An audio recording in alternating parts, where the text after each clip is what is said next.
დღეს აზიის მეგაპოლისები მსოფლიოში მწვავე ეკოლოგიური კრიზისის წინაშე დგანან, რაც პირველ რიგში ჰაერის კატასტროფულ დაბინძურებაში გამოიხატება. ამ პრობლემის წარმოშობის მთავარი მიზეზი რეგიონის სწრაფი ინდუსტრიალიზაცია, მოძველებული ავტოტრანსპორტის სიმრავლე და ენერგიის მისაღებად ქვანახშირის ინტენსიური გამოყენებაა.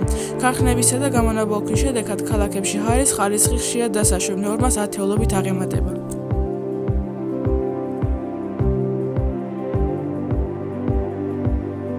ამ პროცესების შედეგი მძიმეა. ქალაქების მუდმივად ფარავს სქელი სმოგი, რაც არა მხოლოდ ხილვადობას ზღუდავს, არამედ მოსახლეობაში სასუნთქი გზებისა და გულსიძარღვთა დაავადებების მკვეთრ ზრდას იწვევს. აზიაში ჰაერის დაბინძურება ყოველწლიურად მილიონობით ადამიანის ნაადრევი სიკვდილის მიზეზი ხდება.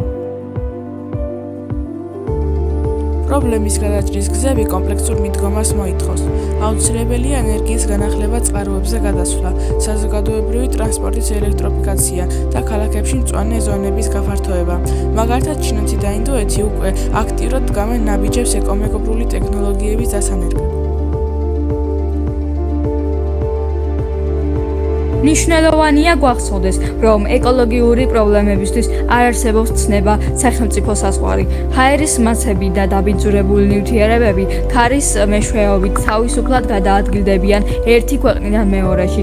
ეს ნიშნავს, რომ ერთი ქვეყნის უმოქმედობა საფრთხეს უქმნის მთელ რეგიონს. ამიტომ კრიზისის დაძლევა მხოლოდ სახელმწიფოებს შორის მჭიდრო თანამშრომლობითა და ერთიანი ძალისხმევითაა შესაძლებელი.